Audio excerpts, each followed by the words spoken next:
అందరికీ నమస్కారం. ప్రమాదంలో మోడీ ప్రభుత్వం తీవ్ర టెన్షన్‌లో అయితే కేంద్రం. అసలు ఏం జరిగింది?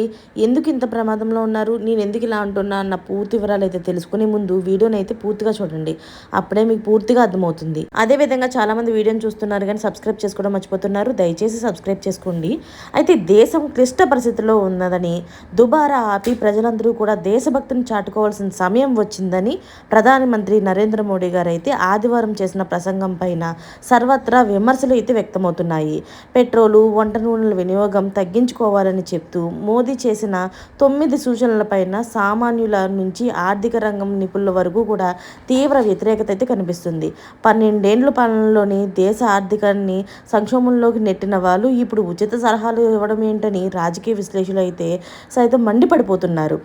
పన్ను ఎగవేతలకు పాల్పడిన విదేశాలకు పారిపోయిన ఆర్థిక నేరగాళ్ల గురించి ఒక్క మాట కూడా మాట్లాడకుండా మోదీ అయితే త్యాగాలు చేయాలంటూ పేద మధ్యతరగతి వారి ప్రజలకైతే ఇప్పుడు పిలుపునివ్వడం ఏంటని చెప్పి విమర్శిస్తున్నారు. 5 రాష్ట్రాల ఎన్నికలు పూర్తయ్యాక సంక్షోభం గురించి మోదీకి ఇప్పుడు గుర్తుకొచ్చిందా అని సోషల్ మీడియాలో అయితే నెటిజన్లు సెటైర్లు వేస్తున్నారు. మోదీ చెప్పిన సలహాలు అదానీ అంబానీలకు వర్తిస్తాయా లేదా అని నిలదీస్తున్నారు. దేశ భవిష్యత్తు ముసుగులోని ప్రజలపైన పరోక్షంగా ఆంక్షలు విధించడం ఏంటంటే పలువురు మోదీ సర్కార్ని అయితే విమర్శిస్తున్నారు. గెలిస్తే మా వల్ల, ఓడితే మీ వల్ల అనే తీరులోని మోదీ ప్రభుత్వ వైఖరి ఉందని ఆర్థిక విశ్లేషకులు అయితే అభిప్రాయపడుతున్నారు. విజయం లభిస్తే అదంతా తమ గొప్పేనని చెప్పుకునే వాళ్ళు పరాజయం ఎదురైతే మాత్రం ఆ నెపాన్ని ఇతరులపైన వేసేస్తారు అని వాళ్ళు విమర్శిస్తున్నారు. అంతేకాకుండా ఆదివారం కొనసాగిన మోదీ ప్రసంగం అలాగే సాగినట్లుగా వాళ్ళు అభిప్రాయపడుతున్నారు కూడా. ప్రపంచంలోని అతిపెద్ద ఆర్థిక వ్యవస్థలోని భారత్ అయితే 4వ స్థానానికి చేరుకుందంటూ 2024లోని కొన్ని నివేదికలు అయితే చెప్పాయి. అది అందరికీ తెలిసిందే. దేశ ప్రజల జీడిపి పెరిగితేనే ఆర్థిక వ్యవస్థ పరిణామం పెరుగుతుందని అంటున్నారు. అంటే అది ప్రజల శ్రామిక విజయమని.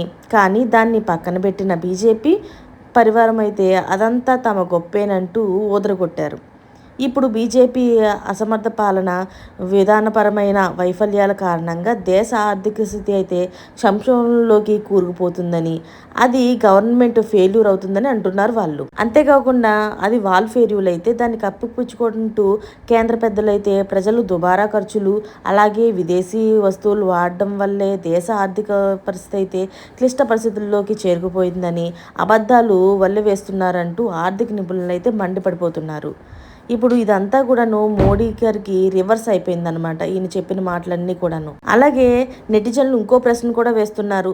దేశ ఆర్థికాన్ని గాడిలో పెట్టడానికి ప్రజా రవాణాలను వినియోగించాలని, అలాగే బంగారం కొనుగోలు ఏడాది పాటు నిలిపివేయాలంటూ దేశ ప్రజలకైతే మోదీ సూచించారు కదా. దీనిపైన ఆర్థికవేత్తలైతే ఆగ్రహం వ్యక్తం చేస్తున్నారు.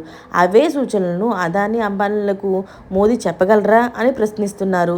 కరువు తాండవించినప్పుడు సంక్షోభ సమయాల్లోని మైసూర్ మహారాజు కృష్ణరాజ వడియర్ వంటి వారు తమ ఖజానా నుంచి ప్రభుత్వానికి పెద్ద మొత్తంలోని సాయం చేశారు.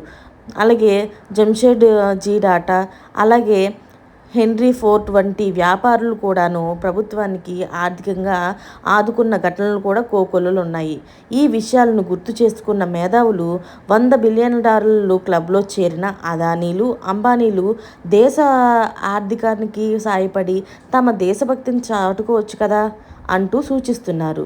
ఈ దిశగా ప్రధాని వారిని ఎందుకు విజ్ఞప్తి చేయట్లేదని చెప్పి, ఈ పేద ప్రజలకి ఎందుకు ఇలాంటివన్నీ చెప్తున్నారని చెప్పి వాళ్ళు మండిపడిపోతున్నారు.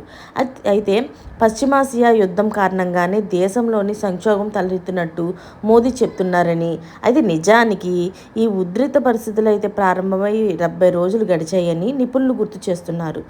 ఇన్ని రోజులు గుర్తుకు రాని సంక్షోభం విషయంలోని ఇప్పుడే ప్రధానికి ఎందుకు గుర్తుకు వచ్చిందని కూడా ప్రశ్నిస్తున్నారు.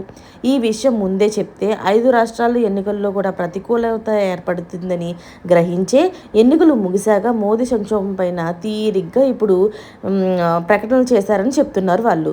అంతేకాకుండా బీజేపీ పెద్దల వైఖరి బనియనమే చందంగా ఉందని నెటిజన్లు సెటైర్లు వేస్తున్నారు.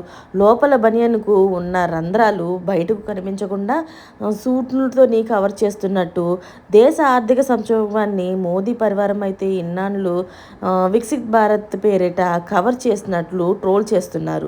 అయితే దేశ ఆర్థిక స్వలంబన కోసం సామాన్యులకు పలు సూచనలు చేసిన ప్రధాని బ్యాంకులను ముంచేసి విదేశాలకు పారిపోయిన ఆర్థిక నేరగాల గురించి ఎందుకు మాట్లాడలేదంటూ పలువురైతే ప్రశ్నిస్తున్నారు.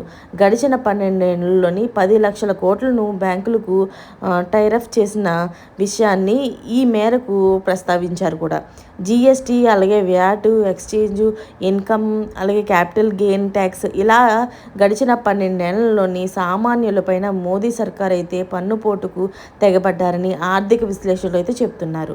ఇప్పటి వరకు వివిధ పన్నుల రూపంలోని కేంద్ర ఖజానాకు 350 లక్షల కోట్లు చేరినట్లుగా అంచనా వేస్తున్నారు. ఇదే సమయంలోని రుణాల పేరిట ఒక్కో దేశం పౌరుడిపైన మోదీ సర్కార్ అయితే 1,48,000 రూపాయలు అప్పు చేసిందని, అలా మొత్తంగాను దేశ అప్పుల్లోని 208 లక్షల కోట్లకు చేరుకున్నాయని చెప్తున్నారు. మరి ఈ లెక్క ఎంతవరకు కరెక్టో తెలియదు కానీ ఇలా అయితే చెప్తున్నారు వాళ్ళు. మోదీ పాలనలోనే చరిత్రలోని ఎన్నడూ చూడని కనిష్టాలకు రూపాయి అయితే విలువ పతనం అయిపోయిందని కూడా గుర్తు చేస్తున్నారు వాళ్ళు.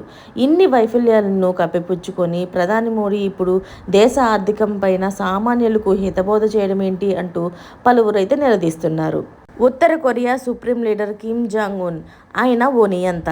దేశ ప్రజలు ఏ రకమైన బట్టలు వేసుకోవాలి, వాళ్ళు ఏ హెయిర్ స్టైల్ చేయించుకోవాలి, చివరకు ఇంట్లో ఏ వంట చేసుకోవాలి అనే అంశాలను కూడా కిమ్ సర్కారే నిర్ణయిస్తుందని అంటారు. అలాంటప్పుడు ఇప్పుడు మోదీ ప్రసంగించడం చూస్తుంటే దాదాపుగా దేశంలోని ఇవే పరిస్థితులు తలెత్తాయా అనే అనుమానం కూడా కలుగుతుందని నెటిజన్లు అయితే వాపోతున్నారు. బంగారం కొనొద్దని, విదేశీ టూర్లకు వెళ్ళొద్దని, వంట నూనె తగ్గించమని, యూరియా వాడకం కుదించాలని, నెలవారీ సరుకుల లిస్టు కూడా కోత పెట్టాలని మోదీ చేసిన సూచనలు నియంతృత్వానికి పరాకాష్ఠగా మారాయని నెటిజన్లు అయితే కామెంట్లు పెడుతున్నారు.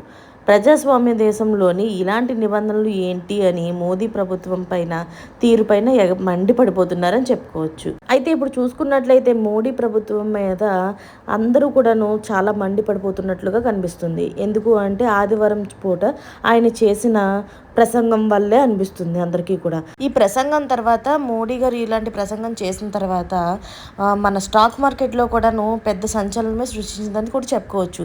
ఎందుకంటే అమాంతంగాను జ్యువెలరీ విషయంలోని పడిపోయింది. సరే ఓకే, బంగారం రేటు తగ్గింది కదా అని సంతోషపడే లోపే ఈ నూనె గురించి ఇవన్నీ కూడా తగ్గించుకోవాలి, మీరు మీ వల్లే ఈ ఆర్థిక వ్యవస్థ ఇలా పడిపోతనం అయిపోతుంది అనే రకంగా మాట్లాడడం అనేది ఎంతవరకు భావ్యం అని మీకు అనిపిస్తుందో, దీని గురించి మీ అభిప్రాయం ఏంటనేది కామెంట్ రూపంలో అయితే తెలియజేసేయండి.